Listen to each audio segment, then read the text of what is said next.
¿No? Bueno, lo que quiero hacer, bueno, la intención con este mini curso es dar como pues lo central de la teoría de la medida y cómo se utiliza en la teoría de la probabilidad. En el libro que les mandé, pues vienen muchos comentarios de cómo surgieron los conceptos, cómo se fue desarrollando la teoría, tanto la de la medida como la de probabilidad. Yo esperaría que ustedes fueran completando con eso. Mi idea aquí es ver, digamos, así como la teoría estricta, así la matemática nada más. Y bueno, después haré algunos comentarios acerca de las demostraciones.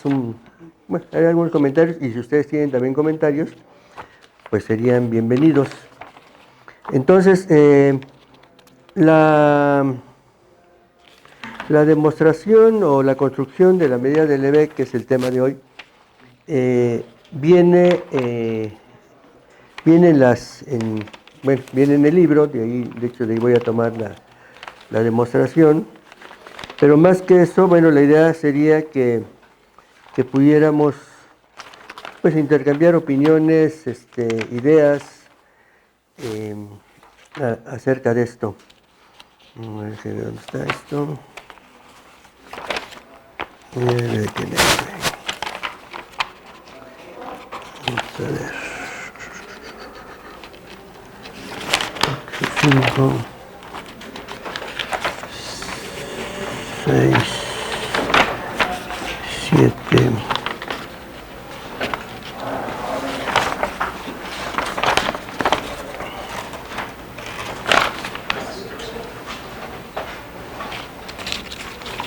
Segundo título. Ya. Bueno, les digo así rápidamente, aunque por cuestión de tiempo no me puedo extender en todo esto de la parte histórica y cómo surgen los conceptos, pero sí voy a tocar alguna cosa, por lo menos algunas ideas importantes. Bueno, antes de Lebesgue y Borel, con lo que se trabajaba era con la integral de Riemann. La integral de Riemann, que es la que estudian ustedes en cálculo, se define tomando, si se quiere definir la integral en un intervalo, se toma una partición del intervalo, una partición finita, o sea, se divide el intervalo en un número finito de intervalos, cada vez más pequeños. Bueno, se toman las sumas de Riemann, se toma el límite y eso se define como la integral cuando existe, ¿no? En esta época en donde Borel y Lebesgue intervienen, pues están en boga todas estas ideas del infinito.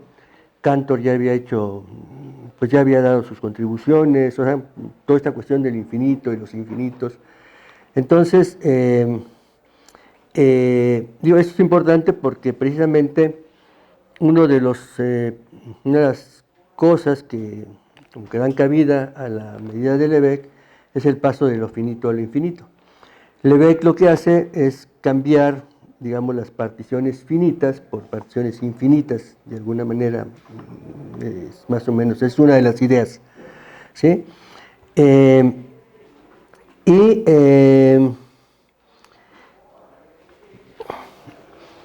La otra idea, bueno, antes de eso, el objetivo de Lebesgue, cuando desarrolla la teoría de la medida, no es desarrollar una teoría de la medida.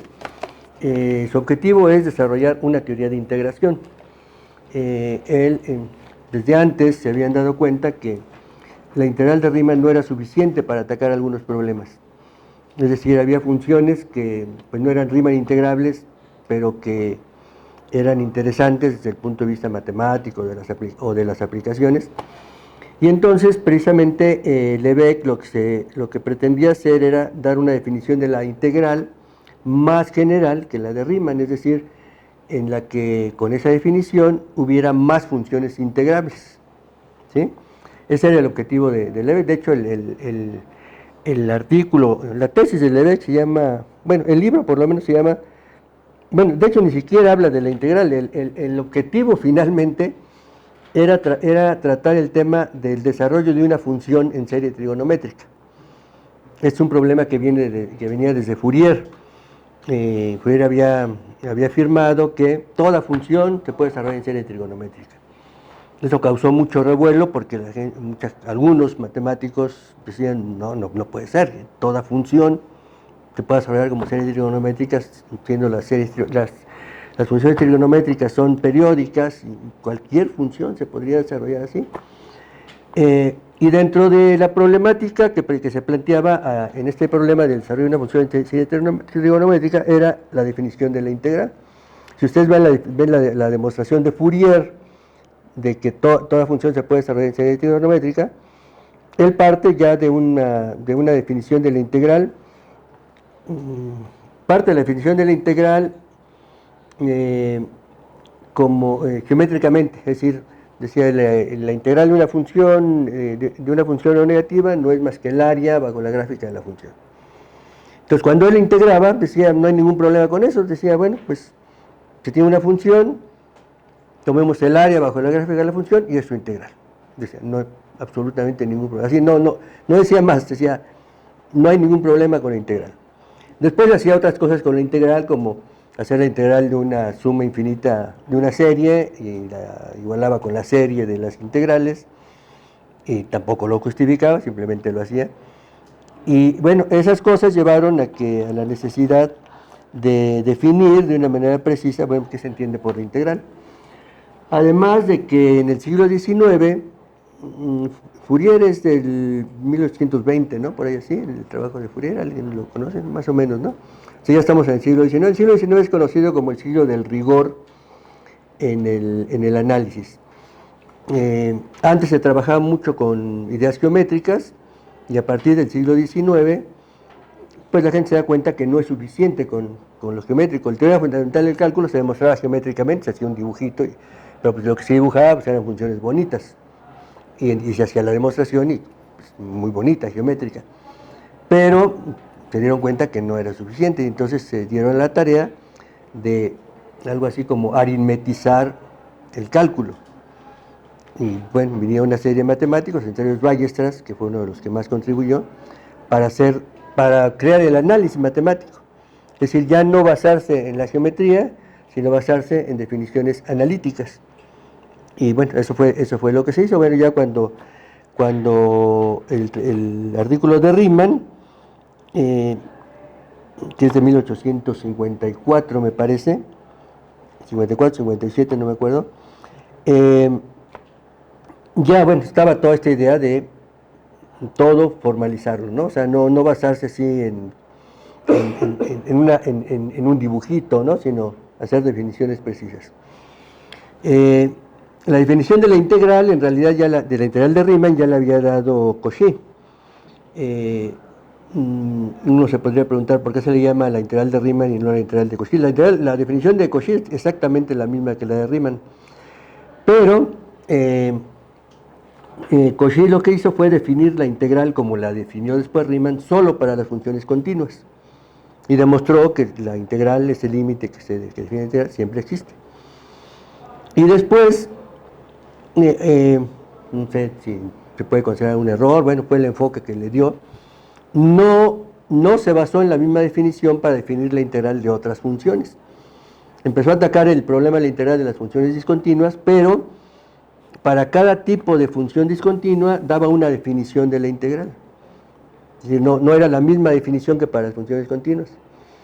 Cuando Riemann publicó su artículo, sin hacer referencia a Cauchy, pero como que está implícito, dice Riemann, no, la definición de la integral es única, es esta.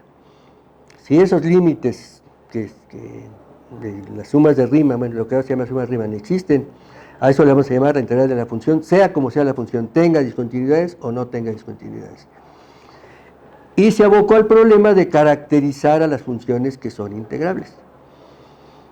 Ese pequeño, que parece pequeño cambio de enfoque, le dio un boom a la teoría de integración. O sea, decir, parece una trivialidad, ¿no? Dice, no, bueno, no, la integral la vamos a definir igual que para las continuas. Y no nos vamos a preocupar en dar una definición para las continuas, no, es la misma. A lo que nos vamos a abocar es a ver cómo caracterizamos a las funciones que son Riemann, que son integrables, para las cuales este límite existe. Ese cambio de enfoque impulsó, le dio así todo un pulso, pero muy fuerte a la teoría de integración. Sin embargo, bueno, años más tarde se vio que esta integral todavía no era suficiente. Había funciones, les decía, que no son integrables, pero que eran de interés en la matemática. Y entonces coincide con esta idea de que está en boga esto del infinito, y Borel primero, aunque Borel sí trató directamente el problema de la medida, fue más bien Lebesgue quien se aboca el problema de la integral y muestra ahí en su libro, que fue su tesis doctoral de hecho, que para resolver el problema de la integral, es decir, para dar esa definición, una definición que él quería más general que la de Riemann, bastaba con desarrollar primero la medida de los conjuntos. Y entonces desarrolla la teoría de la medida. Pero el objetivo era definir la integral. ¿Sí? Bueno, eso es un poco de historia. Ahora, el resultado así clave para poder definir la medida es un resultado que había demostrado Borel. O sea, aquí Borel y Lebesgue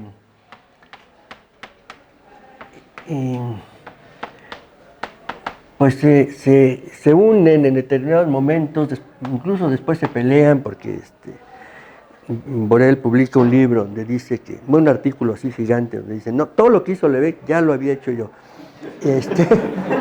Y Lebesgue le contesta con otro artículo gigante y le va mostrando así, caso por caso, no, esto tú lo hiciste así y yo lo hice así y no es lo mismo. Y esto tú lo hiciste así y yo lo hice y no es lo mismo. ¿No? Pero yo, en mi opinión, la principal contribución es de Lebesgue, pero está apoyado en algunas cosas de Borel. En particular, Borel es el que introduce el concepto de medida cero. Un conjunto, se dice que un conjunto de los reales. Lebesgue trabajó para los reales, ¿no? Después ya vino la extensión y se desarrolla una teoría general de la medida, que es el objetivo, bueno, no el objetivo, digo, no en la siguiente tal vez, o tal vez sí, no sé, vamos a ver a qué se le llama la teoría general de la medida. Esta hoy es la medida de Lebesgue en los reales, ¿sí? Entonces, dado un subconjunto de R, se dice que ese conjunto tiene medida cero, si dado cualquier número positivo, por pequeño que sea, existen intervalos abiertos, y 1, y 2, etcétera. Puede ser finito o infinito numerable, tales que ese conjunto es cubierto por estos intervalos, sobre los que sean el finito o infinito, y tal es que la suma de las longitudes de estos intervalos sea menor que 3. ¿Sí? Entonces el concepto de medida cero que introduce Borel, que está basado en el concepto de contenido que ya estaba definido. Se dice que un conjunto tiene contenido cero si existe un número finito de intervalos, ahí se pide que sea finito, que tengan esta propiedad. El agregado que hace Borel es que se permite que aquí haya una infinidad. ¿Sí? Entonces, esa es la definición que da Borel de medida cero, que la da con algo que no tiene que ver con la teoría de integración, da por un problema es interesante, nada así rápidamente. Lo que quería hacer Borel era lo siguiente: tenía una función analítica, que si no saben lo que es analítica no importa, pero tenía una función analítica o una cierta función que estaba bien definida al interior de una cierta región y al exterior de esa región. Pero sobre la frontera de esa región había problemas. Ahí estaba definida como una serie la función y podía ser no convergente la serie en los puntos sobre la frontera. Y Borel quería probar que dado un punto aquí y un punto acá, se puede definir una curva de tal manera que la función aquí esté perfectamente bien definida y sea analítica, o sea, que tenga la propiedad, es decir, que la serie que la define converja, básicamente eso. Y para eso, pues lo que vio, vio que esa serie, había muchos puntos donde la serie era convergente, y de hecho los puntos donde la serie no era convergente, vio que tenía esta propiedad. O sea, los puntos donde esa serie que él definía no era convergente, era de medida cero. O sea, y de ahí sale el concepto de medida cero. ¿El conjunto de puntos? Donde la función no está bien definida, mostró que tiene medida cero. Y entonces, una cosa que parece trivial, a partir de eso dice, tengo que poder encontrar algún punto sobre la frontera que no esté en ese conjunto de medida cero. Ahora parece una trivialidad, porque un conjunto de medida cero uno lo piensa como un conjunto pequeño, sí, debe haber muchos, pero no es una trivialidad. Digamos, pasándolo a la recta sería lo siguiente. Digamos, en el intervalo 0,1, si se tiene un conjunto, vamos a ver cómo lo planteo, un conjunto de medida cero, bueno, pongamos los racionales. Se puede cubrir a los racionales, el conjunto de los racionales del intervalo 0,1 tiene medida cero. ¿Sí? ¿Estamos de acuerdo con eso? ¿O alguien tendría algún problema con eso? Díganlo, con confianza. Sí. ¿Todos saben cómo demostrar que el conjunto de los racionales tiene medida cero? Veo caras como que... Veo unos sí, pero unos... No, bueno, es muy fácil, ¿no? O sea, el punto es que los racionales forman un conjunto numerable. Entonces se enumeran de cualquier manera y R1, R2, etc. Entonces se quieren cubrir estos racionales con intervalos de tal manera que pase esto. ¿Sí? Bueno, pues el primer racional en la numeración, porque no hay un primer racional en el intervalo 0,1, ¿están de acuerdo? Bueno, el 0, ¿no? El 0, pero después del 0 no hay un siguiente racional. ¿Sí? ¿Estamos de acuerdo? Dado cualquier real que den aquí hay una infinidad de racionales. Bueno, entonces cualquier numeración, entonces pues lo cubre con un intervalo de longitud de epsilon entre 2 al cuadrado, de epsilon entre 2 al cubo, etcétera.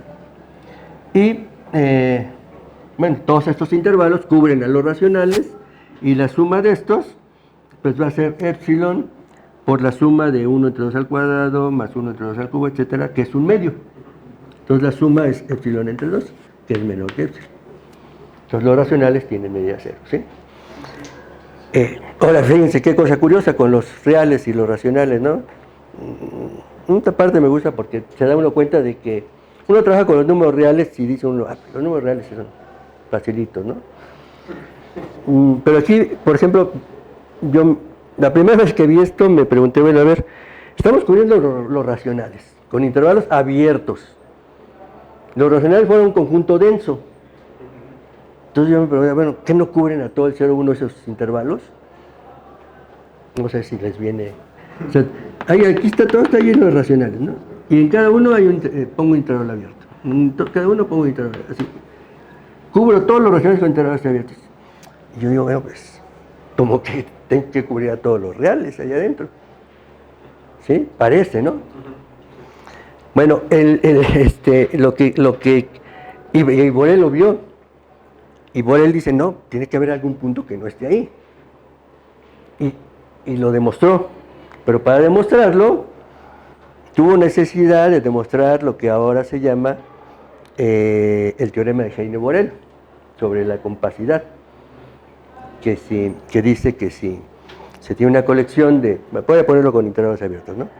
Se tiene una colección de intervalos abiertos que cubren a un intervalo cerrado y acotado, entonces existe una familia finita de esos intervalos que también lo cubre.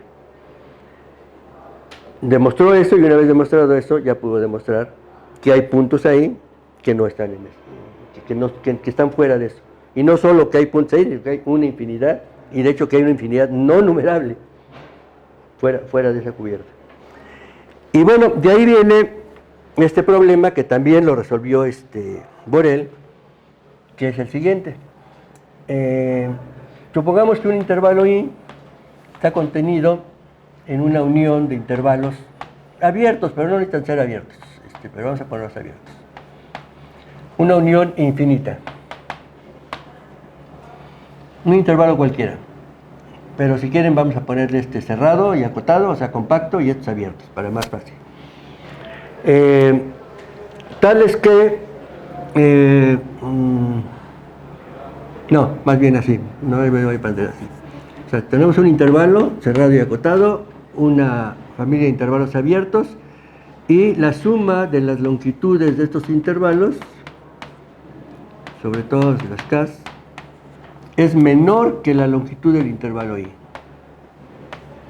Entonces decía Borel, bueno, como la suma de las longitudes de los intervalos es menor que la longitud de I, tiene que haber puntos en I que no estén en los IK, ¿no? Porque si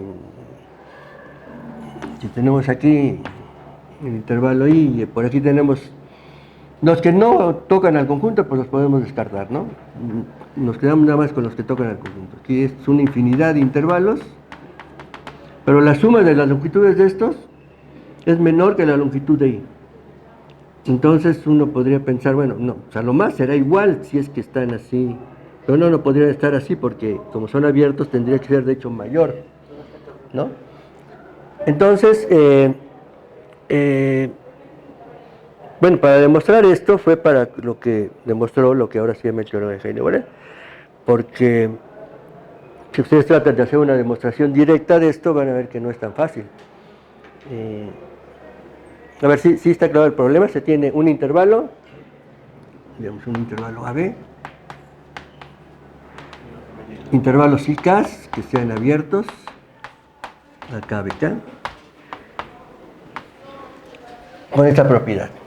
Y lo que se espera es que I no es cubierto por la unión de los IK. No es cubierto, no está contenido en esta unión. O sea, no es posible que I esté contenido en la unión de los IK. Es como obvio, ¿no? Parece obvio. O sea, si la suma de estas longitudes, las longitudes de estos es menor que la longitud de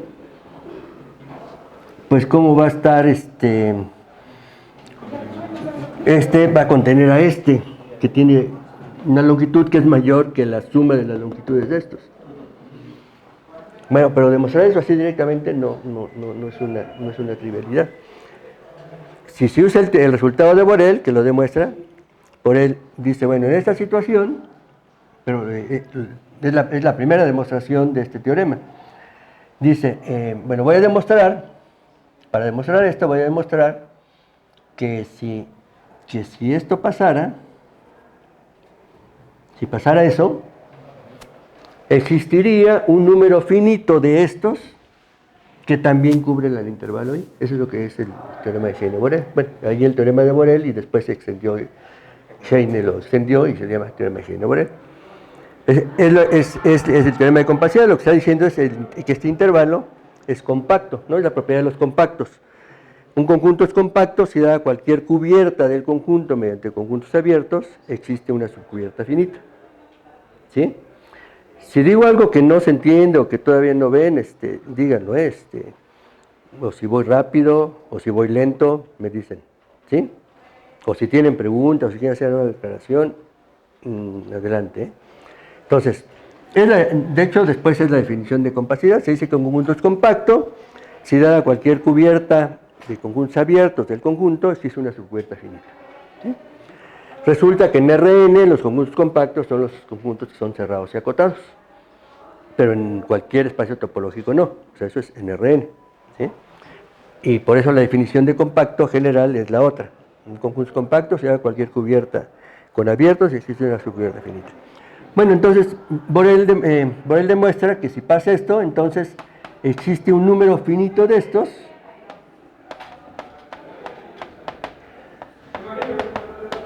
que también cubren el conjunto.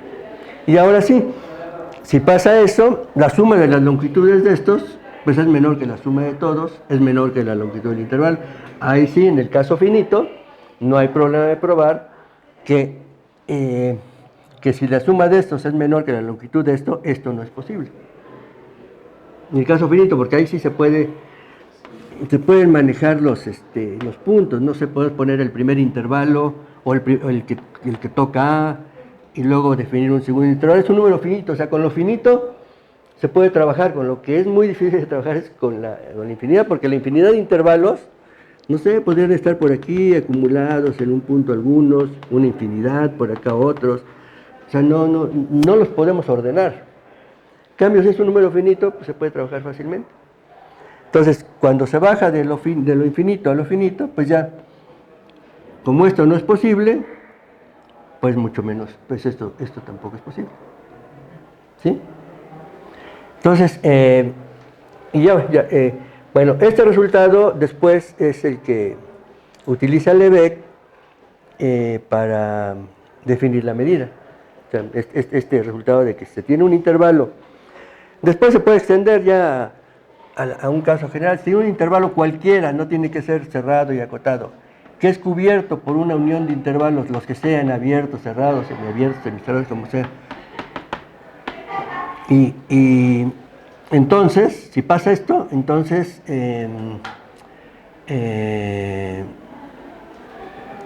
menor que la longitud de I, esto implica que la longitud de I es menor o igual que la suma de las longitudes de los sectores.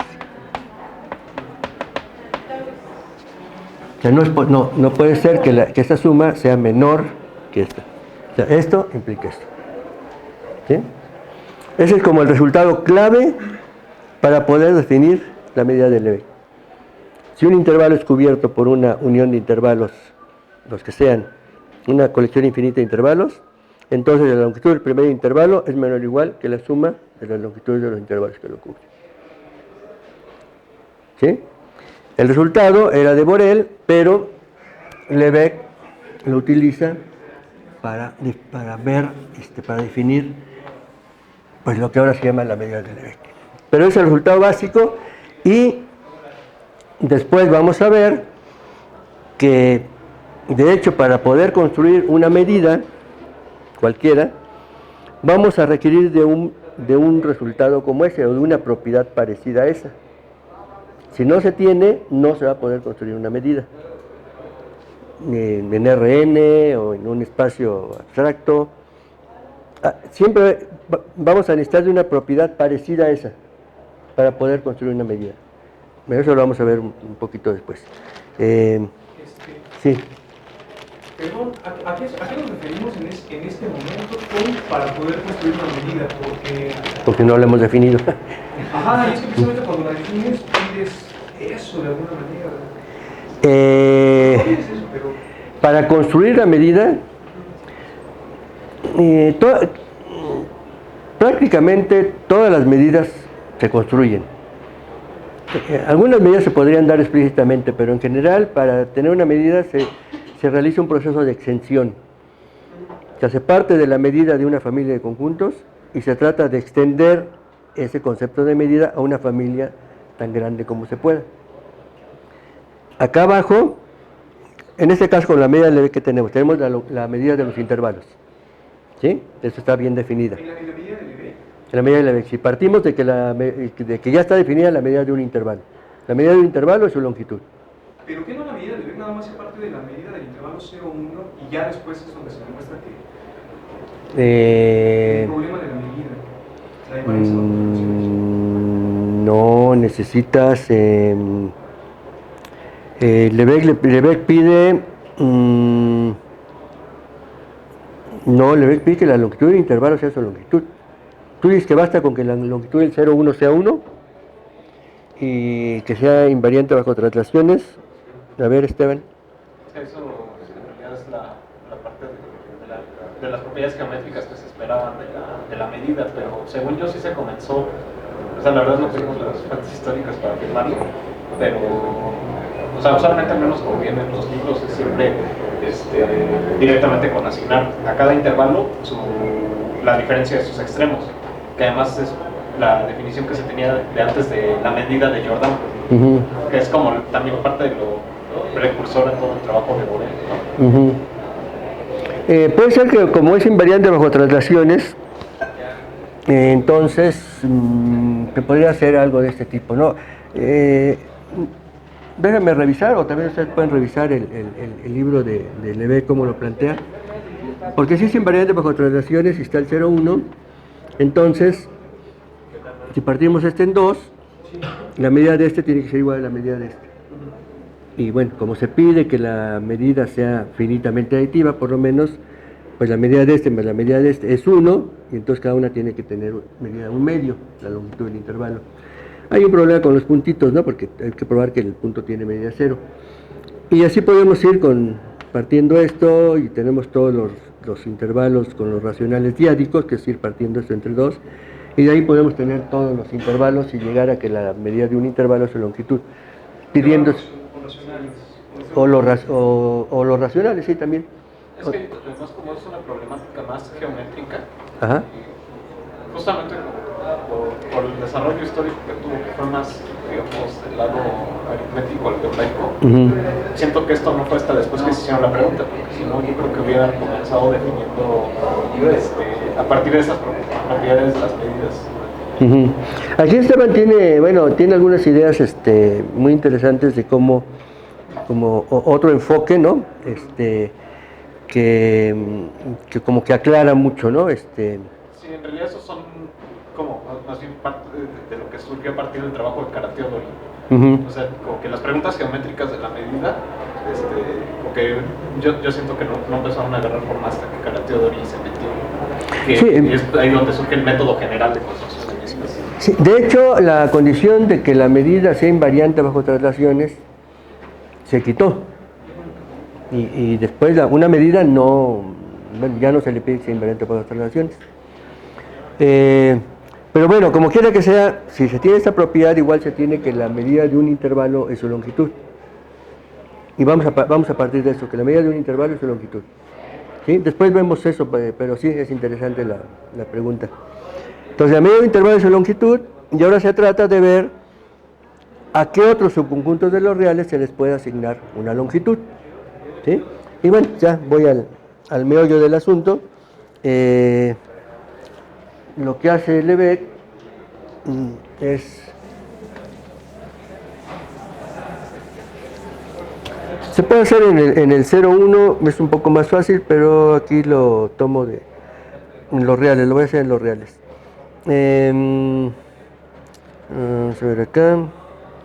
O sea, si tiene un subconjunto A de números reales, entonces se define la medida exterior de ese conjunto como el ínfimo de las sumas de las longitudes de IK sobre K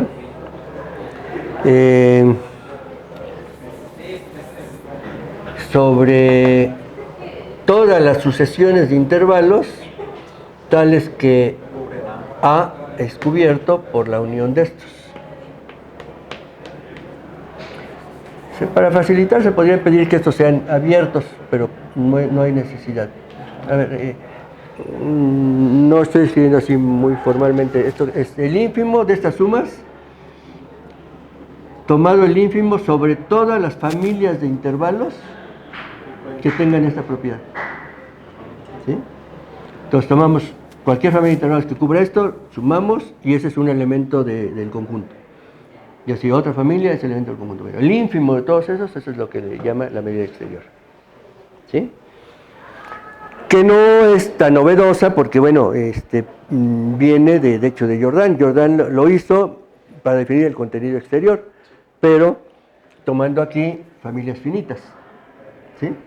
Entonces lo que hace aquí Lebesgue es decir, bueno, no, vamos a considerar también familias infinitas. ¿Sí se entiende? Esa es la definición de la medida. O sea, se está acercando a la medida del conjunto o a la longitud del conjunto por afuera, ¿no? Hay un problemita para definir la medida interior, porque rápidamente, Jordan hacía esto. Si quería definir la medida de este conjunto, lo encerraba en un rectángulo, hacía una partición aquí, finita, tomaba todos los que estaban adentro del conjunto, la partición cada vez más fina, tomaba el límite y definía el contenido interior. Y con los que tocaban al conjunto, definía la medida exterior. Pero aquí ya con familias infinitas, ya la medida interior ya tiene sus problemas, porque no va a haber, puede que no haya adentro nada, ninguno contenido ahí. Ahí Lebesgue le da una vuelta, para definir la medida interior, lo que hace es básicamente algo así como, quiere definir la medida interior de un conjunto por aquí, entonces lo que hace es se va al complemento, en un intervalo, bueno, en conjuntos acotados todo el tiempo, entonces define, tiene la medida exterior del complemento, y entonces la longitud de ese intervalo menos la medida exterior del complemento le va a dar la medida interior, ¿sí? Porque la idea es que como la medida exterior se va a pasar, ¿no? Un poquito. Entonces, si a esto le quitamos esto que ya se pasó, nos vamos a quedar con lo de adentro. Así definió la medida interior. Después vino Karateodori, y es la definición que voy a usar, la de Karateodori, porque es más fácil de manejar y se puede mostrar que es equivalente a la de Lebesgue. De hecho, si se ve el artículo original de Karateodori, donde se define las medidas exteriores, ahí él tiene más axiomas de las que enunciamos usualmente, porque los axiomas de Karateodori iban pensados justamente hacia las propiedades geométricas que quería que tuvieran las medidas. Ajá. Pues, él lo hizo, pero no sobre lugares donde hubiera las transformaciones lineales, sino solo isometrías en espacios métricos. ¿Tú lees el artículo de Karateodori? Sí. ¿En qué idioma está? En el libro de... ¿Pues está traducido? Clásicos de fractales, está en inglés. Ah, a ver si me pasa la referencia porque yo lo tengo, pero está creo que en alemán o no sé, el original. Es una recopilación de los artículos que dieron origen a todo el estudio de los fractales hasta Mandelbrot. Y aparece ese como en el cuarto o quinto. Pues pásanos a todos la referencia, ¿no? Sí. Karateodori es como el siguiente que da el paso así como importante para desarrollar una teoría general de la medida. También un último comentario. Sí. Que es un poco pueden comentar todo lo que quieran, Es el contraste de visiones como filosóficas de qué es la medida. Si nos damos cuenta, el enfoque de medida interior es un poco por el método de exhaustión de los griegos. Sí. Sobre todo cómo aproximaban el círculo por las poligonales dentro que se formaban. Sí. Y la perspectiva que adopta Lebesgue y la teoría de la medida es también como otro método de exhaustión, pero menos común, que es ir encerrando el círculo en los polígonos que lo contenían. Entonces nosotros estamos agarrando la perspectiva en donde las cubiertas las vamos haciendo cada vez más pequeñas hasta que se ajusten a la forma de la figura. Exactamente, sí. Mientras que el otro, que es como el método más clásico que se tenía hasta antes, era el método de aproximaciones internas. Porque también esto está muy relacionado porque ya se había establecido cómo se calculaban las longitudes de las curvas a través de aproximación por poligonales, ¿no? Desde Newton. Sí. Y entre países, bueno, este método de Lebesgue para definir la medida es el método de Lebesgue. O sea, eso no quiere decir que no pudiera inventarse otro método para definir la medida, ¿sí? Ahí también hay algunos problemitas. Sí. Una pregunta, con la parte de axiometrización y esta filosofía más geométrica de la construcción de los trabajos de Karateodori, ¿qué has visto? ¿Nos puedes convertir algo con todo el sistema axiomático? Si hay independencia, interacción más objeto, ¿cómo está esa parte? Es que justamente podríamos ver que aquí tiene limitantes O sea, es que es un poco como la diferencia entre el enfoque de Cauchy y el de Riemann. Ajá. Que fue, Cauchy definió su integral bien definida para ciertas cosas, así como originalmente estos conceptos como de aproximaciones internas estaban definidos usualmente para cosas continuas. Y después pues se quiso extender eso a más cosas. Y se dieron cuenta que un mecanismo útil era cambiar la perspectiva. Era en vez de aproximarnos desde dentro hacia afuera, desde afuera hacia adentro a las cosas. Fue ese cambio lo que generó el que exista la teoría de la medida. Bueno, después siento yo que llega a haber como otro golpe en la dirección de lo interno hacia lo externo, justamente con el desarrollo de la teoría de fractales. Porque son hay cierta dualidad ahí filosófica entre cómo las dos visiones van oponiendo y van creando, haciendo crecer más la misma teoría. Nos vamos a crear una sexta sesión y que nos hable Esteban de eso. Sí, ¿no? Suena interesante, ¿no? Sí, es que todo eso pues es la revolución de lo que se hizo con la teoría de la medida en la segunda mitad del siglo XX. Que es lo que es todavía menos conocido. Sí, la teoría de la medida clásica, vamos a llamarla, termina, o sea, todo el desarrollo termina con el artículo de Nikodym, que es de 1933, digamos, como que ahí se cierra, y ahí están ya todos los teoremas, incluyendo el teorema de Radon-Nikodym, que es como el más complicado de la teoría de la medida. 1933 es la publicación. Justamente el mismo año en que Kolmogorov publica su artículo sobre la axiomática de la teoría de la probabilidad. Y Kolmogorov cita a Radon-Nikodym, o sea, sí, toma como base el trabajo de Radon-Nikodym. Y ya, bueno, ya de ahí es un punto ahí en 1933 o los 30 en donde la teoría de la medida y la teoría de la probabilidad prácticamente se funden en una sola cosa. O sea, como que no hay distinción entre hablar de medida, probabilidad. Bueno, eso vamos a ver un poco más. Pero sí, luego lo que se hace en la segunda mitad del siglo XIX, del siglo XX, perdón, ya es otra cosa. Pero eso culmina en los 30. Incluso la parte clásica de la teoría de la probabilidad también termina en los 30, 1930. O sea, todos los teoremas límite terminan de demostrarse. El último es en 1937, me parece. O sea, ya en 1940 ya está toda la parte clásica de la teoría de la probabilidad, toda la teoría de la medida, y empieza un nuevo desarrollo. En el caso de la teoría de la probabilidad, lo que se da es el desarrollo de la teoría de procesos estocásticos. Y por el lado de la medida, bueno, ahí sí ya no sé, porque yo me fui por el lado de la probabilidad, pero pues seguramente hay muchas cosas. También lo curioso pues es cómo después esto lo empezó a retomar la probabilidad del camino, que la desviación que tuvo la medida, la retomó Mayaban. Bueno, desde Ito ya había señalado. Sí, con ese libro que me decías de Mayaban, ¿no? Que suena interesante. Sí. Pues sí, hay muchas cosas, ¿no? Aquí la matemática no es algo que esté hecho, ¿no? Se está construyendo, ¿no? Y puede haber variantes y cambios y se abandonan teorías a veces por algo que... Hay un ejemplo ahí típico de el de Doob. Doob es uno de los grandes probabilistas, casi gran parte de la teoría de los procesos estocásticos está basada en el primer libro de Doob, que se llama Procesos Estocásticos. Y toda la teoría de procesos como que iba encaminada hacia lo que se llama la teoría del potencial. Doob empezó a escribir un libro de teoría del potencial, pero se tardó mucho, pasaban los años y el libro de Doob no sale, para que nos dé luz el libro de Doob, ¿no? y podamos avanzar, y no sale. Bueno, cuando sale el libro de Doob, ya la teoría del potencial ya se había abandonado, se había dicho no es por ahí, es por acá. Muy pocos, creo yo, no sé cuántos leyeron el libro de Doob, pero de miles que lo esperábamos con ansiedad el libro de Doob, ya dijeron, ¿ya para qué? Sí, se había cambiado el enfoque totalmente, se había cambiado hacia la teoría de integración estocástica y se había abandonado el método de los operadores y todo esto que tiene que ver con la teoría del potencial. Pero bueno. interesante, que fue la desviación hacia, digamos, a las aplicaciones físicas y de ondas. Que eso también es un área que muy poco conocida, pero que también tuvo un desarrollo. Pero ahí, ¿qué se usa? ¿Qué se usa ahí?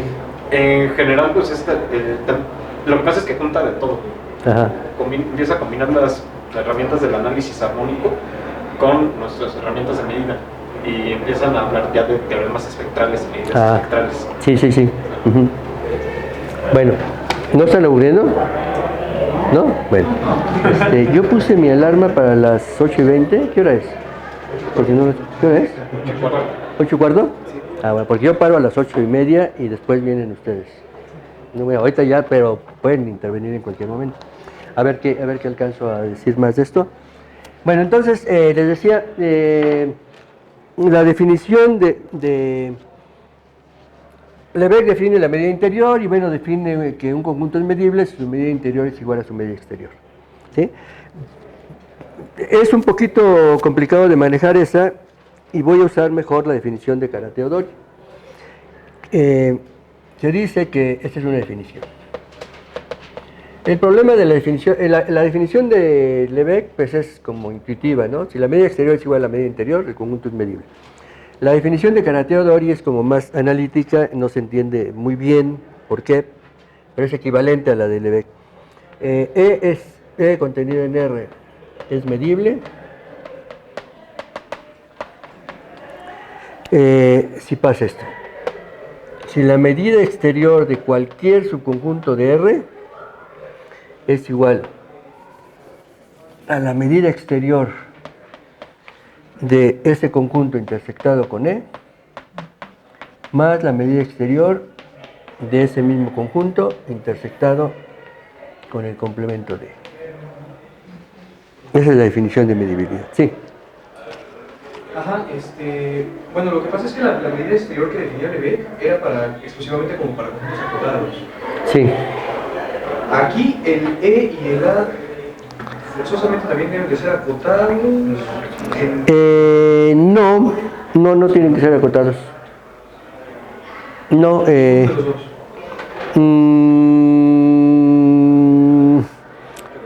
No tienen que ser acotados.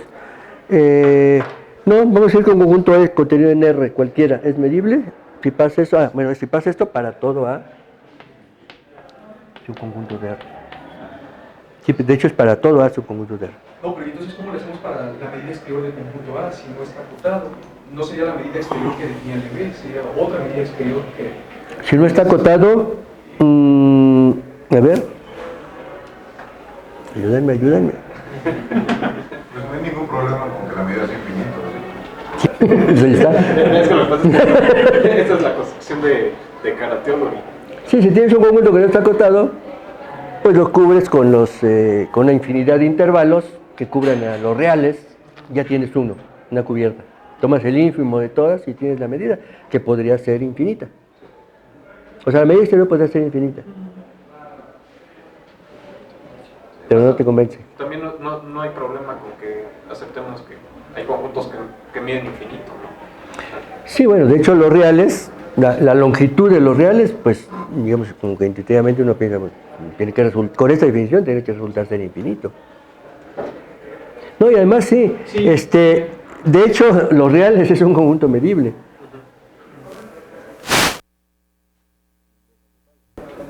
No tienen que ser acotados. Sí, además cada una de las obras que aparecen en la suma, pues cada uno de ellos está contenido en A.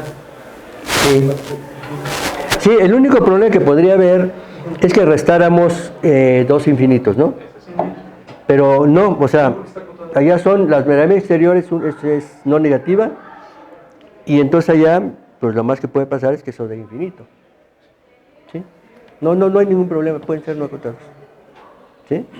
Bueno, pues esa es la definición de conjunto medible. Si un conjunto E tiene esta propiedad, entonces se va a decir que ese es medible.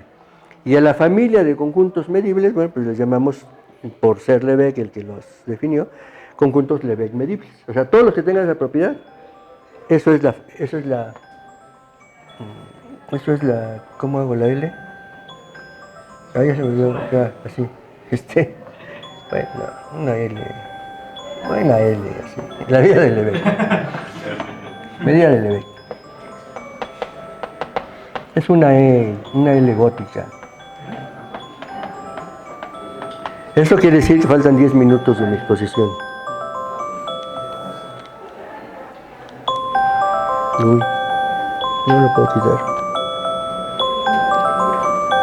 Ahí está.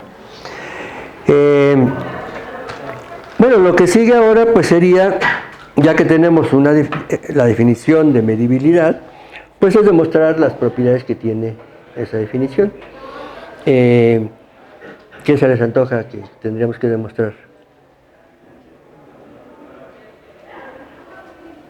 Así como algo básico.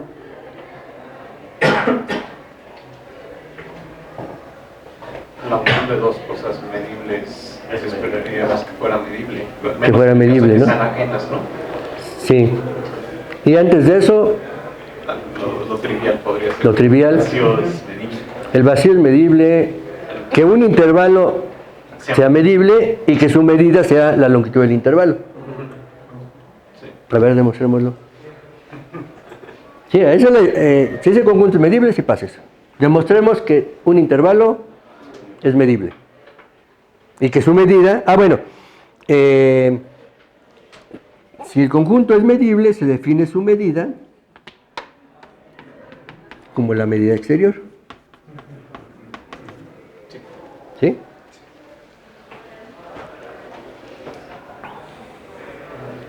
Bueno, Entonces- pues puede hacerse una cubierta del intervalo, que sea el mismo intervalo. Sí. Y entonces, en el ínfimo, Lo que hemos demostrado es que la medida exterior del intervalo es mayor o igual, menor o igual que la medida del intervalo, ¿no? Ajá. Esa es la que tenemos hasta ahora. Sí, siempre la medida de la longitud del intervalo siempre es menor o igual. Mayor o igual Sí, a la ahí medida exterior. sí. Porque el intervalo forma parte de una de estas cubiertas del intervalo mismo. Si por un lado el intervalo forma parte de una cubierta, entonces es mayor o igual que la medida exterior. Pero por otro lado, por lo que vimos allá, es menor o igual que la medida exterior. Exacto. Entonces la longitud de un intervalo es su medida exterior. Exacto.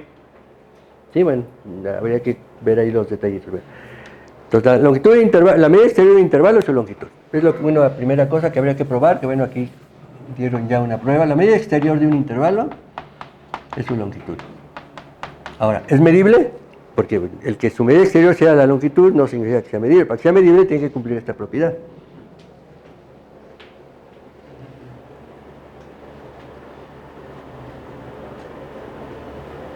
O sea, no se ve tan trivial, ¿no? Sí.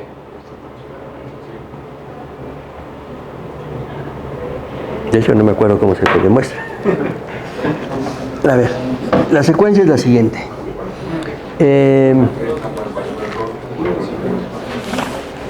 La secuencia que se sigue es la siguiente. Sí, lo primero es la medida exterior del intervalo, su longitud. Eso ahí es lo primero que se tiene que demostrar, que es supuestamente simple. Ahora, voy a poner nada más las propiedades. Las demostraciones están ahí en el libro. Espero que las vean, pero a ver si queda la idea.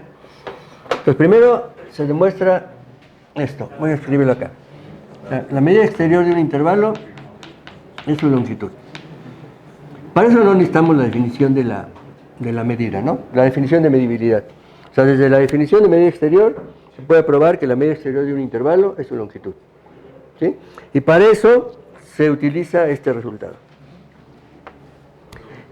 Después hay que probar esta propiedad que es también fundamental para la medida. La medida exterior de una unión cualquiera de conjuntos no tienen que ser medibles, hasta aquí no son medibles. Finita o infinita es menor o igual que la suma de las medidas exteriores de cada una de ellas.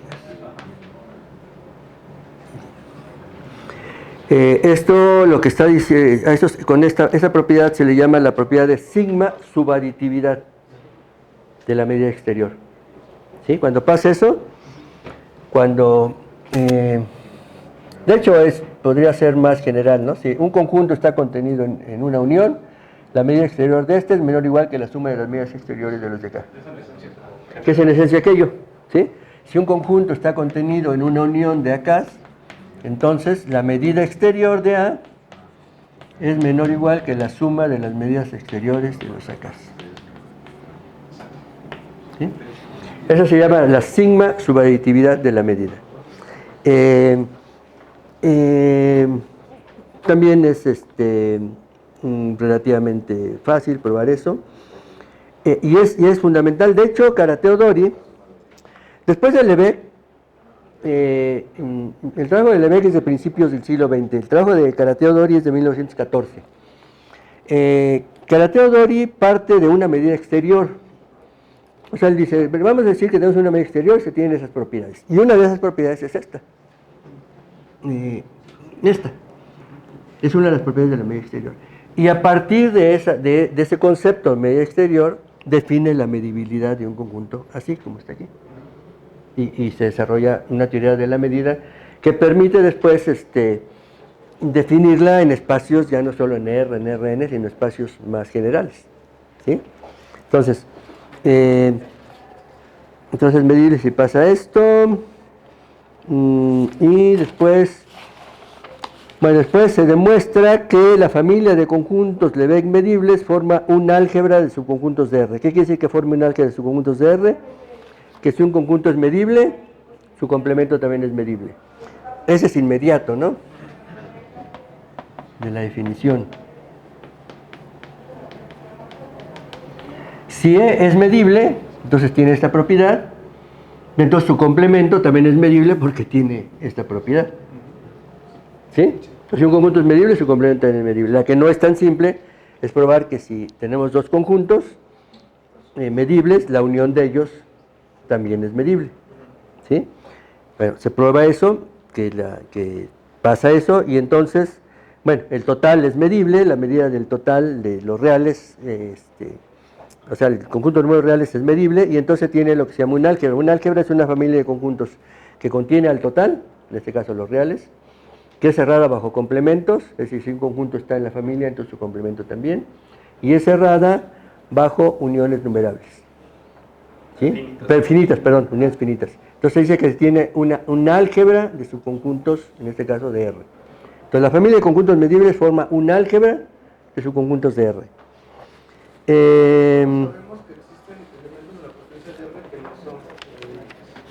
Eso viene después. Ahora lo comento. Después de probar eso, que es un álgebra, ahora se prueba que la medida así definida es finitamente aditiva. Es decir, que si tiene una colección de conjuntos medibles ajenos por parejas, la medida de la unión es la suma de las medidas, ¿sí? Que es finitamente aditiva.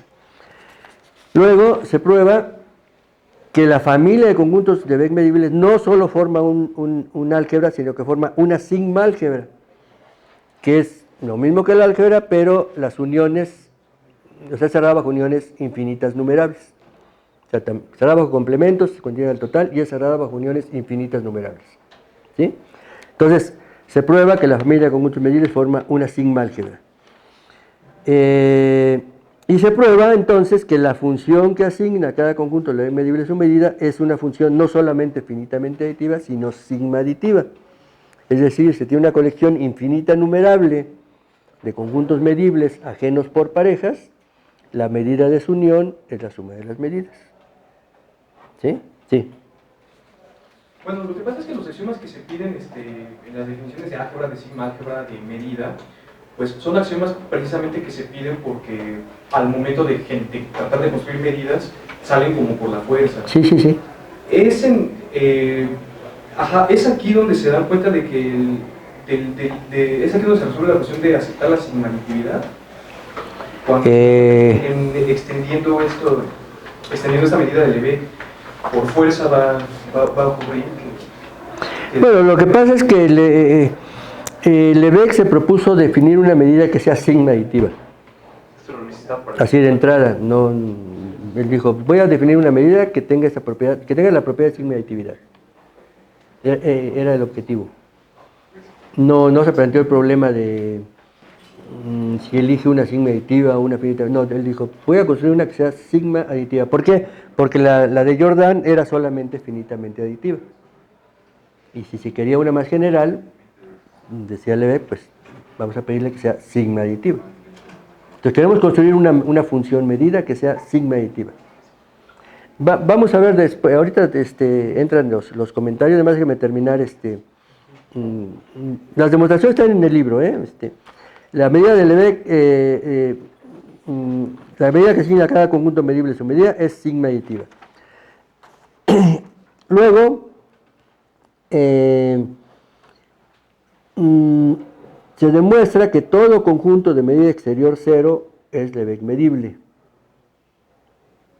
Es decir, que tiene esa propiedad. Esa creo que es inmediata, porque si la medida exterior de E es cero, bueno, no, tal vez no, porque por esto, ¿no? O sea, este es cero y entonces esta va a ser cero, pero esta no. No, hay que probar algo, pero hay que probar que la medida exterior si la medida exterior es cero, entonces es Lebeck medible. Luego hay que probar que todo intervalo es Lebeck medible, porque hace un rato lo que dijimos es que la medida exterior del intervalo es su longitud, pero no probamos que todo intervalo sea medible. Entonces, en el anterior, pero sí es inmediato, porque si la medida exterior de E es cero, entonces la medida exterior de A intersección es cero. sí. Por la de complemento. Y la medida exterior de A intersección E complemento, pues es menor o igual que la medida exterior de A. Pero la otra. Con eso ya es igualdad. Sí, es menor o igual que la medida exterior de A, sí. Ok, y lo otro es gratis, porque entonces A lo expresamos como A igual A intersección E unión A intersección E complemento. ¿Cómo es el resultado de las ajenas? Esta siempre se tiene, ¿no? Esa siempre se tiene, esa es la gratis. ¿Sí están de acuerdo? Porque es la unión de estos dos. Sí. Entonces, por la sigma subaditividad, esa se tiene. Entonces, si se prueba esta, o sea, lo único que hay que probar para probar la medibilidad es esta. Entonces tú dices que es inmediato porque este es cero y este está contenido, sí, tienes razón, inmediato. Es obvio. ¿Sí? Entonces, ¿sí? Entonces, todo conjunto de medida exterior cero es medible porque se tiene esta desigualdad. Sí, se siguió, esta tiene medida exterior cero. Bueno, también es obvio que si eso está contenido en B, la medida exterior de A es menor o igual que la medida exterior de B, ¿no? Entonces, como este tiene medida exterior cero, este también tiene medida exterior cero, y como este está contenido en A, la medida exterior de este es menor o igual que la medida exterior de este, ya se tiene esa desigualdad, y la otra es por la sigma subaditividad. Entonces, sí, todo conjunto de medida exterior cero es cero. Luego hay que probar que todo intervalo es Lebeck medible, o sea, es medible. Y pues ya casi se termina, porque como la familia de conjuntos Lebeck medibles forma una sigmálgebra y todos los intervalos son medibles, entonces la familia de conjuntos Lebeck medibles contiene a la más pequeña sigmálgebra que contiene a los intervalos. A esa sigmálgebra que contiene a los intervalos se le llaman los borelianos. ¿Sí? ¿Eso todos lo conocen o es un concepto nuevo? O sea, a partir de una familia de conjuntos se puede generar una sigmálgebra, la más pequeña que contenga esos conjuntos. Es muy fácil, se toman todas las sigmas álgebras que lo contengan, se intersectan, la intersección de sigmas álgebras es sigmálgebra, entonces esa intersección es la más pequeña que contiene esa familia de conjuntos. Entonces, si partimos de todos los intervalos y consideramos la sigmálgebra generada por los intervalos, a eso se le llama los borelianos. ¿Sí? Entonces, como los Lebeck medibles contienen a los intervalos y forman una sigmálgebra, pues contienen a la más pequeña sigmálgebra que contiene a los intervalos y contiene a los borelianos. Es decir, todo boreliano es medible. ¿Sí? Entonces, los conjuntos borelianos, así, están contenidos en los Lebeck. Ya, así quería pasar la L. Si no me salía. Todos los borelianos están contenidos acá. ¿Sí? Todavía hay un detallito aquí. Borel definió la medida pero no le convenció porque Borel solamente la definió para los borelianos. Bueno, no le llamaba borelianos, sería, aunque sí era algo presumido, pero no le llamó los borelianos. Pero solamente la definió para los borelianos. Y no le gustó. ¿Por qué? Porque si nos fijamos en la cardinalidad de la familia de conjuntos medibles, los conjuntos que son Jordan medibles, es decir, que tienen contenido, la que ya existía, esa familia tiene la misma cardinalidad que todos los subconjuntos de los reales. Y eso básicamente es porque el conjunto de Cantor, o alguno similar, tiene contenido, su contenido es cero. Entonces, todos los subconjuntos del conjunto de Cantor tienen contenido cero. Y el conjunto de Cantor tiene la misma cardinalidad que los reales. Entonces, la familia de subconjuntos del conjunto de Cantor tiene la misma cardinalidad que la familia de subconjuntos de los números reales. En cambio, los borelianos solamente tienen la cardinalidad de los reales. Eso no es una trivialidad, pero Borel lo tomaba casi como obvio. Yo no vi ninguna demostración de Borel. Decía, estos tienen solamente la potencia de los reales. En cambio, los de Cantor tienen la misma potencia que los subconjuntos de los reales. Decía, hay muchos más conjuntos que tienen contenido que los que yo defino como medibles. ¿Sí? Entonces no le gustó y dice, no, esta teoría no, la teoría de Cantor, me quedo con la teoría de Cantor, decía Borel, ¿no? Es más general. Pero como los Lebesgue medibles contienen también a todos los de medida exterior cero, el concepto de medida exterior, si se fijan, coincide con el concepto de medida cero. Entonces, vamos a llamarle M0 a los conjuntos de medida cero, como los definió Lebesgue, Borel, o como los definió Lebesgue, como sea. Estos también están contenidos acá. Entonces, estos contienen a la sigma álgebra generada por estos. Y el conjunto de Cantor, pues tiene medida cero. Entonces, aquí están todos los de Jordan, y ya la familia de conjuntos de Lebesgue medibles tiene la misma cardinalidad que todos los subconjuntos de los reales. Y Lebesgue dice, bueno, pues esa es la buena. ¿Sí? Y así de simple. Después viene Lebesgue en su libro y en su tesis dice, si esta familia incluye a todos los subconjuntos de los reales. Así lo dice Spitzer, no sé, desconozco si hay algún conjunto que no sea medible, algún subconjunto de R que no sea medible. Pero estos que acabo de definir, pues cumplen con lo que yo quiero y es una familia bastante grande, voy a trabajar con eso. Pero no, así dice, no sé si abarca a todos los subconjuntos de los reales o no. La demostración de que no vino después, como 5 años después, con Vitali, que demostró que existen conjuntos que no son medibles, pero, hay un pero, eso lo demostró utilizando el axioma de elección. Y el axioma de elección es un axioma que parece como, bueno, como que hay que tomarlo, pero por ejemplo Borel no aceptaba el axioma de elección. ¿Todos conocen el axioma de elección?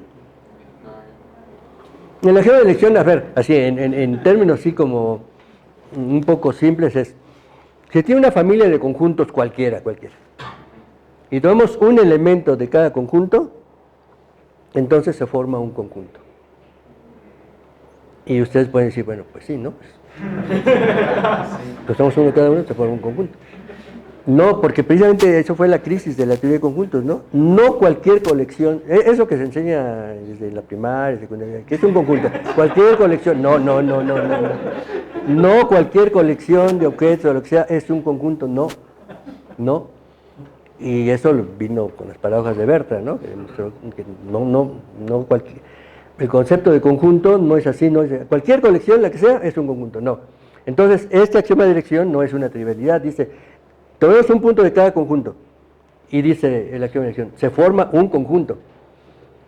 Bueno, pues quién sabe, no necesariamente. Entonces, y tiene consecuencias que son como raras. Una de ellas, que por eso no aceptaba Borel el axioma de elección, si ustedes tienen una esfera, un sólido, se puede partir ese sólido matemáticamente, no con un cuchillo, matemáticamente en un número finito de partes, eso es lo curioso, en un número finito de partes, pero con un procedimiento matemático. Después unir esas partes y obtener una esfera del tamaño del Sol, sólida. Entonces decía Moreno, no, las escaladas, no puedo aceptar el axioma de elección. Pero actualmente, pues creo que la mayoría de los matemáticos trabajan con el axioma de elección, porque da herramientas muy fuertes. Por ejemplo, sin el axioma de elección no se podría demostrar, bueno, parece, que todo espacio vectorial tiene una base. Sí, son equivalentes. Son equivalentes. Es imposible demostrarlo sin eso. Tiene el axioma de elección. Ahí sí está bien para despedirse, ¿no? De la elección, pues. Ajá. Entonces, pero, a ver, aquí viene una idea. Uno trabaja con un modelo matemático. Uno puede trabajar con el modelo, digamos, que uno quiera. Yo puedo decir, pues yo voy a trabajar con un modelo que no incluya el axioma de elección. Y es válido, o sea, voy a hacer una matemática en donde no vale el axioma de elección. Voy a tener mis limitaciones, no voy a poder demostrar algunas cosas. Y otro puede decir, pues no, yo quiero trabajar con el axioma de elección, o con el del continuo, ¿cómo se llama? La hipótesis del continuo. Pues al fin de cuentas son modelos. Dentro de la matemática es perfectamente válido, o sea, no... Además, el axioma de elección se demuestra que es independiente del resto de los axiomas de Zermelo-Fraenkel, ¿no? De los con los que uno trabaja usualmente. Entonces, ahora, viene después otro resultado, que ese no lo he estudiado bien, pero hay un resultado que dice algo así como lo siguiente. Si ponemos como axioma que todos los subconjuntos de los reales son Lebesgue medibles, ese axioma es compatible con el resto de los axiomas de la matemática. Obviamente, dentro de esa matemática no se cumple el axioma de elección. Es una matemática sin axioma de elección, pero donde todos los subconjuntos de los reales son medibles. Entonces podría uno trabajar con esa, perdiendo el axioma de elección. ¿Sí? Entonces tiene sus sutilezas ahí, y la construcción de eso es un libro, esa construcción la demostración de esto de que es independiente del resto de los axiomas, etcétera, es todo un libro, así todo el libro es sobre eso, define ahí unas cosas medio raras que yo no le entendí la primera vez que las leí. Técnicas modernas de lógica. Sí, cosas bastante avanzadas para poder hacer ver eso, pero bueno, está ahí este tema. Bueno, pues es su turno. Por aquí, ¿quién dijo por ahí que iba a preguntar, pero que iba a hacer preguntas difíciles? ¿Quién es? ¿No está? ¿Quién es? ¿Cómo alguien ahí en el grupo dijo? Yo voy a ir al curso, pero voy a hacer preguntas difíciles. Yo le dije, pues perfecto, esas son las buenas. ¿Dónde está? ¿No? ¿No vino? ¿O no quiere decir? Bueno, a ver, que vengan las preguntas fáciles. Yo tengo entre un comentario y una duda. Sí. Y es que, bueno, a mí me parece más intuitivo que todo subconjunto de los reales sea medible. Ajá. Bueno, Lebesgue medible. Pero entonces, con el axioma de elección, ¿qué ejemplos se dan de conjuntos que no sean Lebesgue medibles? Es una construcción, pues no es difícil, pero es un poquito laboriosa. Hay una muy sencilla que es tomar la base de R visto como Q espacio vectorial. Ajá. O sea, es que existe por el axioma de elección esa base, entonces agarrar ese conjunto directamente. A ver, ¿cuál conjunto? O sea, lo que pasa es que tenemos un teorema que dice que todo espacio vectorial tiene base. Sí. Los Que reales, se demuestra usando el axioma de elección. exacto. Los reales son un espacio vectorial sobre los racionales. Ajá. Entonces, tiene una base Sí. con respecto a los racionales. Esa base es justamente el conjunto de Vitali. Esa base, o sea, cualquier elemento de la base. No, es que es la base como conjunto. La base es un subconjunto. Ah, la base. Es un conjunto que es linealmente independiente. Ese no es Lebesgue medible. Ese es el conjunto. El conjunto ese es directamente el conjunto de Vitali, eso no sabía. Vitali da una demostración como a pie. Construye un conjunto que no es que no tiene esa propiedad, usando el axioma de elección. Oye, ¿una base es el conjunto de Vitali o la base es...? La base es el conjunto de Vitali. Porque lo que pasa es que cuando... Sí, la base son... Para definirlo, esencialmente estás haciendo el cociente de R sobre Q y estás agarrando los representantes. Eso es una base. Ah... Sí, ese es un subconjunto de R. Sí. Y ese es el conjunto de Vitali que no es medible. Si dices, es más intuitivo pensar, pero ¿por qué te parece más intuitivo pensar que todo conjunto es medible? Bueno, es simplemente como geométricamente me parecería así. O sea, No es que la matemática se me haga intuitiva para eso. Simplemente si lo intento visualizar. pero ¿no sería más bien que uno quisiera que todos los... Es un anhelo más filosófico, ¿no? Uno quisiera que, dado cualquier subconjunto de los reales, pudiéramos decir, la longitud de ese conjunto es tal. Digo, porque la medida en este caso es la longitud. Y que uno diga, no, es que hay conjuntos que no se puede decir, que no... ¿Cómo? Es que también entraría con Y a mí también me gustaría, sí. Ahora, si fuera eso, habría que hacer otra teoría de integración y todo, porque ya, sí, porque todo está basado en que hay que trabajar con... Ya no tendríamos que trabajar con sigmas álgebras, por ese lado sería más sencillo, pero las complicaciones que nos traería no tener el axioma de elección, me parece que Borel mismo, en algún lado, utilizó una forma equivalente del axioma de elección, aunque no lo aceptaba, utilizó una forma equivalente del axioma de elección. Por ahí se cuela el axioma de elección en muchas cosas que no nos damos cuenta. El lema de Somnes, o que existe un conjunto maximal, es equivalente al axioma de elección. Bueno, es como se prueba la existencia de la base, ¿no?, de un espacio vectorial. Sí, sería bueno. O tener una teoría de la medida en donde todos los conjuntos sean medibles y que sea válido el axioma de elección.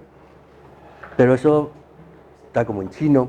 Es que, bueno, además su razón de por qué sí sería como hasta deseable y necesario que eso pasara, es un poco pensando ya en la física, o sea, en el mundo real. Que todo sea medible. En poder medir las cosas. Entonces, si la física habla, por ejemplo, de velocidades que requieren de conceptos fundamentales de distancia y tiempo, y estamos modelando las cosas de manera continua, o sea, estamos pensando que la recta y la regla son cosas como comparables. Entonces, si hubiera conjuntos no medibles, significa que hay cosas sin longitud, de las cuales un físico tendría, si asumimos que el modelo de verdad se corresponde con la realidad, que existirían objetos imposibles de medir, imposibles sobre los cuales hacer física. Sí, pues sí. A ver, para empezar, esa es mi idea, el conjunto de los números reales no existe en la realidad. Es que ahí va, exactamente igual con el espacio vectorial, o sea, está bien bonito, bien padre trabajar con un espacio vectorial, pero en la realidad no tienes espacios vectoriales. Pues Camacho el otro día de una charla que estabas hablando de lo de medir todas las cosas, ¿no? Sí. Sobre la colación, que dices, ok, tienes, no tomas elección, ¿no? Entonces ganas medida del B siempre, ¿no? Y con la medida de W, bien bonita, trabajamos un chorro de cosas, te vas a otros espacios y está súper bueno, ¿no? Se ganan muchas cosas con Lebesgue, con todas sus familias de funciones. Pero a la hora que quieres irte un poquito más hacia la realidad, tienes que desprenderte de todas esas cosas bonitas y que están muy canijos abandonar, por ejemplo, la noción de espacio vectorial, está muy cañón abandonar la parte de familia de Lebesgue. Pero tú diste algunos ejemplos, ¿no? De donde por estar neceando, usando esas teorías bonitas, muy consistentes, aplicar formulazos y en un momento hay que estudiar algo más real, ¿no? Construir. Lo que pasa es que son como muy complicados porque, por ejemplo, muchas nociones analíticas dependen de convergencias. Sí, Entonces, exactamente. Las convergencias son un asunto muy fino porque justo en medida de míos. Y está metido en los reales. Sí. Y estamos suponiendo que hay cosas que podemos medir usando números reales. O sea, Los reales no son tan sencillos como parecen. Hace poco le trataba de explicar a un alumno de prepa Y no sé si me entendió. Porque le decía, mira, la recta, la recta real no es algo así. Porque la recta real está formada por puntos sin dimensión. Longitud 0, área 0, volumen 0. 0. Pero si los unes, te da la recta. Entonces, no. ¿Cómo? A ver, 0, o sea, esto 0, 0, 0 longitud. Sí, pero si los unes todos, te da una longitud positiva. No sé si lo convencí, pero estos son los reales, o sea, ¿qué es un intervalo? Pues son todos los puntos, los dibujo, ¿no? Pero en realidad no es un dibujo, son definidos analíticamente, son todos los que están entre estos dos puntos. Pero son puntos que geométricamente su área es 0, su longitud es 0, su volumen es 0, todo es 0, no existen. Bueno, no, para un físico no existe, ¿no? Pero si los une todos, les da una cosa de longitud positiva, eso ya existe. Entonces, como de la nada surge algo. Es matemática, es decir, es una teoría matemática, no es física, no es la realidad. Bueno, ese es mi punto de vista, ¿no? O sea, lo que hacemos es matemática. Y esa matemática se parece, o intentamos que se parezca, o la utilizamos para estudiar la realidad. La idealizamos, pero no es. La recta real, en mi opinión, un segmento de recta. No existe en la realidad. Muéstrenme a alguien un segmento de recta. Un segmento de recta tiene área 0. A ver que un físico me muestre un segmento de recta de área 0. No, pues va a mostrar un alambre finitito. No, ese no tiene área 0. O volumen 0, no. A ver, al 0, no. 0, 0, 0. Pues no hay. No existe. Pero los matemáticos trabajamos con segmentos de área 0. O en el plano, con cosas de volumen 0. ¿No? Entonces, la matemática es un modelo, es una cosa, y otra cosa es la realidad. ¿Qué tanto se parece? Pues eso ya se va viendo, ¿no? Con las aplicaciones, si funciona, si no funciona, si hay que cambiar cosas, pues las cambiamos. Pero son modelos matemáticos. Entonces sí, pues un físico también podría pensar, ¿y cuándo me voy a encontrar con un conjunto de esos rarísimos que no se pueden medir? Sí, porque son rarísimos. No se puede dar así tan fácilmente un conjunto que no sea medible. De hecho, no sé si alguna vez se encuentra con el conjunto de Cantor, por ejemplo, incluso que sí es medible en un problema real. Yo no sé, tal vez sí. No menosprecio a los físicos, puede ser que no. Los físicos han hecho cosas muy importantes. Sí, pero en invenciones humanas, en computación sí surgen. ¿Sí? Ajá. Pero la naturaleza sí, religiosa no. El conjunto de Cantor. Ahí está el conjunto de Cantor. Me encontré un conjunto de Cantor. No, pues sí. Bueno, a ver. No creo que las mediciones en física en longitud vayan más allá de la longitud que conocemos. ¿Sí? Tú ya de plano. Yo creo que... No, esos son los ingenieros. Yo creo que no salen... Esos son los ingenieros. No, estás hablando de los ingenieros, no de los físicos. Los físicos sí. Pero, bueno, al menos yo no conozco un ejemplo que implique medir un conjunto espacialmente que no sea un intervalo. Tampoco conozco un cero de arriba, ni un cero de arriba, ¿no? ¿Tampoco qué, perdón? Conozco un cero no trivial de arriba, pero no de arriba. Sí. No tengo dudas. O sea, no todo va en lo que decía, que puede ser que sea rarísimo que necesite medir un conjunto complicado de esos que no entran en la sigma álgebra medible, en estos Lebesgue medibles. Hasta el momento esta teoría, digamos, como que ha sido suficiente. No hay ningún problema de que haya conjuntos no medibles porque uno, pues no se los encuentra. Si se encuentra uno de esos, no, pues se publica. Sí, porque no es fácil dar un conjunto que no sea Lebesgue medible. Sí. ¿Hay algo de la cardinalidad? Sí, la misma cardinalidad que la de los subconjuntos de los reales. O sea, puedes poner en correspondencia los subconjuntos de los reales con los conjuntos Lebesgue medibles. Pero, con el axioma de elección, no todos los subconjuntos de los reales son Lebesgue medibles. No, pero sobre eso, o sea, de los no medibles. Ah, de los no medibles. No, sí son más que los inmedibles, de hecho. Son regulares. Justo con el argumento que dio el compañero, pues para cada trascendente es una base de los. Para los trascendentes a la n es una base. ¿Y entonces qué es? ¿Es un conjunto qué? Es de cardinalidad no numerable. Pero creo que Entonces sí, tiene la misma cardinalidad que los reales, por lo menos. Por lo menos.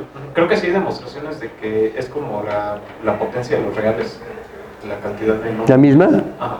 O sea que hay algo así como que hay tantos medibles como no medibles. Sí. Es una buena pregunta, a ver si alguien la investiga. No, yo recuerdo que es al revés, más bien. Es la potencia, la cantidad de los no medibles es al menos la potencia, o sea, con exponencial cardinal, del cardinal de los inmedibles. O sea, es un mayor estricto. ¿Es un mayor estricto? No, pero a ver, ¿cómo va a ser un mayor estricto? A ver, es la referencia. Si juntos forman los subconjuntos de los reales.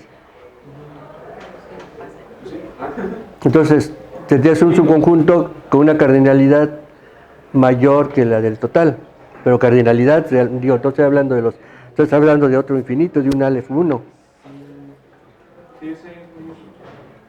No, yo creo que ahí por ahí hay algo. Bueno, si tienes la referencia. En el Congreso de Matemáticas que hubo aquí, Gravinsky dio la conferencia sobre los conjuntos no medibles. Ajá. Está en la página de la facultad de YouTube. Ah, pues ahí se podría consultar. ¿Algún otro comentario? ¿Alguna otra duda? Yo soy un poco más del tipo histórico. Ajá. Respecto a si la estructura de sigma álgebra vino de Borel y Lebesgue o fue posterior. La estructura, o sea, ya definir lo que es una sigma álgebra. Que bueno, el booleano así estaba desde antes, pero O sea, el concepto, dices tú. sí, el concepto de sigma álgebra y también aplicarlo aquí. A mí me parece que yo tengo la impresión de que no, ni Borel ni Lebesgue hablaban de sigma álgebra.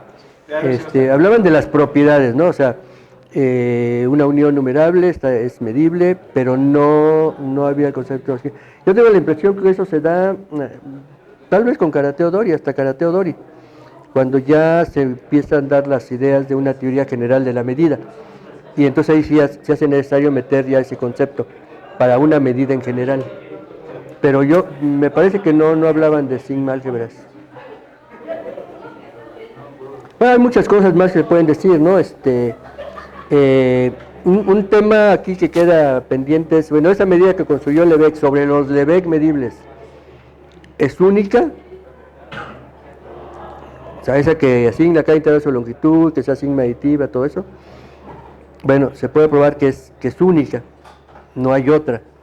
Entonces, si uno quiere definir una medida más amplia que esa, bueno, tendría que seguir otro método, no el de Lebesgue, que yo digo no tiene por qué ser imposible, nadie lo ha hecho hasta ahora, pero si se pasó de Jordan Pero sería un a cambio de Lebesgue. paradigma, sería cambiar justamente lo que concebimos como una medida. Sí, sería cambiar el paradigma, sí. Y se ve difícil porque, bueno, pasar de lo finito a lo infinito, pues por lo menos ya lo reconocemos. Ahora, pasar del infinito a otra cosa, porque sería eso, ¿no? A un infinito más grande. Pero sí depende como qué es a lo que lo motiva, ¿no? Porque si, digamos, depende uno, como decía los compañeros, en longitud, es longitud y eso lo aceptamos en el sentido como físico, pero digamos por la parte de la motivación de prueba, que o sea, decir, bueno, probabilidad de enganchar no negativo, todas estas cosas, porque en el evento hubo, no sé, hace como un mes, creo que más de un mes, aquí en el Instituto de Matemáticas con Micho. O sea, sí se estuvo discutiendo unas cosas allí en geometría cuántica sobre la no sigma-aditividad y que decimos algo que rompe el paradigma, porque no debiese decir a mí en el sentido de lógica, sí, que no debiese de ser o no entiendo dónde, pero se están discutiendo esas ideas. Entonces, Sí, por ejemplo, el camino que se sigue ahorita con lo que llaman la probabilidad no conmutativa, y de hecho es todo yo como lo he visto es como que el momento en el que el análisis funcional se comió a la teoría de la medida, que todo viene gracias a los teoremas de representación que corresponden operadores lineales con medidas para mejor cuando quieran utilizar medidas cambiarlos por operadores lineales, y el mundo de los operadores lineales pues tiene todas las extensiones algebraicas que uno se imagina. Entonces de esa manera es como extienden usualmente estas nociones hoy en día. Sí, que en la mecánica cuántica pues está el problema de la no conmutatividad precisamente. Entonces, eso tiene sus repercusiones acá en la teoría de la probabilidad, porque acá pensamos en la conmutatividad. O sea, pensamos en conjuntos que se intersectan, A intersectado con B es B intersectado con A. Pero allá, como trabajan con subespacios, espacios de Hilbert y operadores, esos operadores no necesariamente son...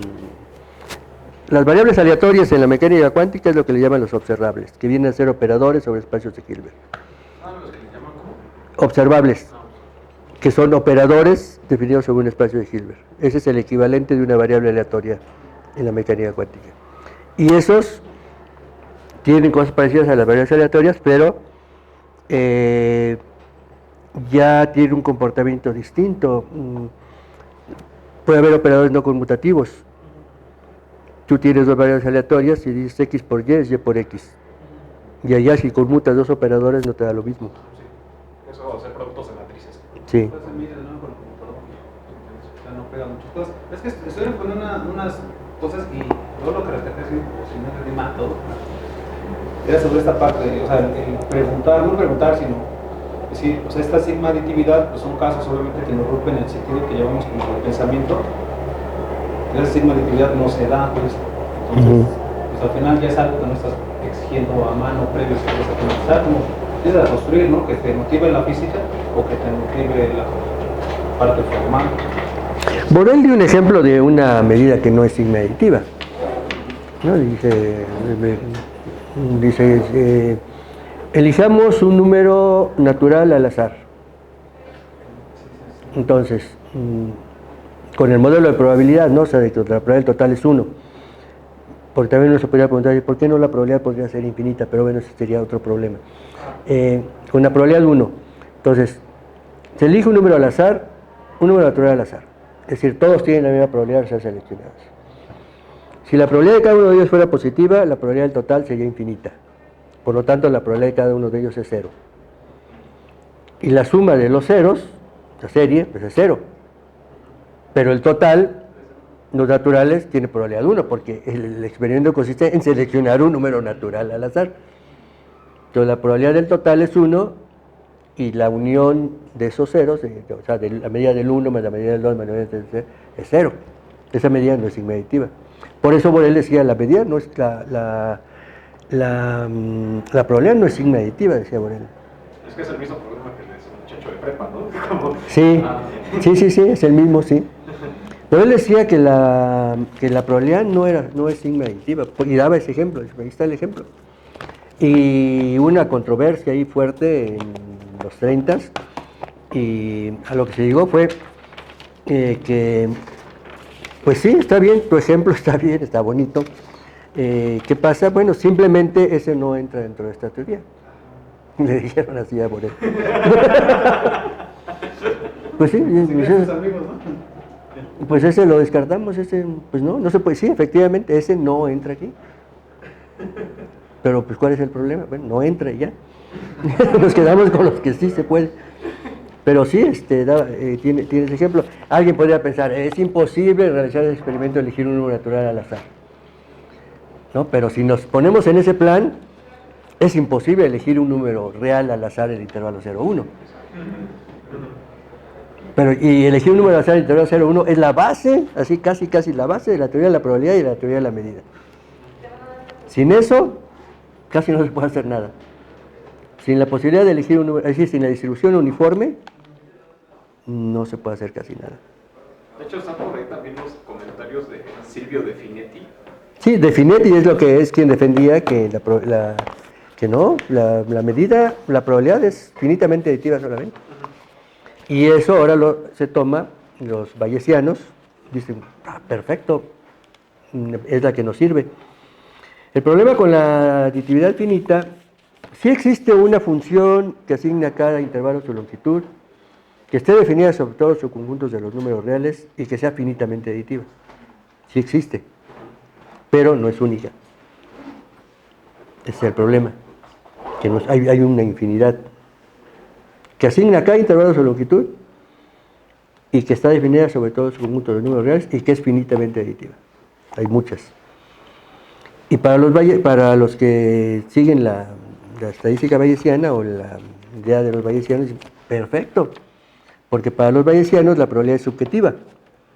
Entonces, que un evento tenga 1.000.000 o las que sean de probabilidades distintas, no importa, tú puedes decir que la probabilidad es tanto, tú que tanto, dependiendo de la información que tengas. En la teoría de la probabilidad clásica, se piensa que un evento tiene una probabilidad bien definida, única. No es subjetiva, es objetiva. En cambio, con los bayesianos dicen, no, pues está perfecto que haya una infinidad, que haya muchas. Cada persona da su probabilidad.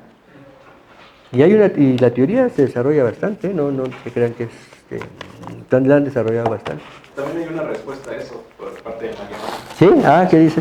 Justamente Magellan dice sí debe ser significativa, gracias a la interpretación que él da por cómo él la da. Magellan lo que hace es una construcción de lo que es un modelo de probabilidad. Y la hace a partir de intuiciones experimentales, principalmente de física.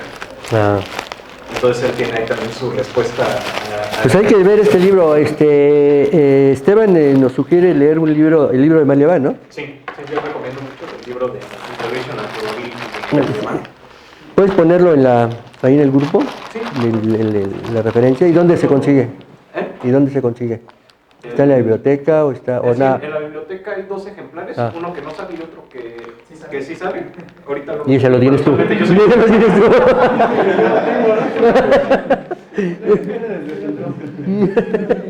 Pero también hay copia en el instituto. Ahí también encuentran el libro en donde está la información del artículo de Karate Dori, en donde ese también, ¿no? las medidas exteriores. Yo he querido leer el artículo de Karate Dori, pero no tengo tengo el original y no. Muy bien trabajado y con notas. Perfecto. Sí, está muy bien. El que lo tradujo es un experto, es toda una eminencia en la parte de geometría y fractales. Que se hizo una muy buena interpretación de Karate Dori. Y además lo liga muy bien con su importancia histórica. Muy bien.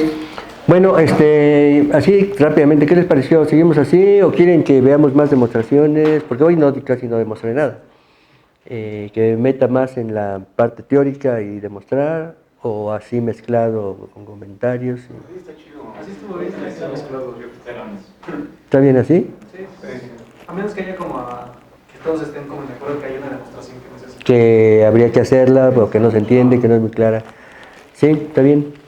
Bueno, pues entonces nos vemos el jueves. Muchas gracias. No, pues por nada. Y sí espero llegar temprano.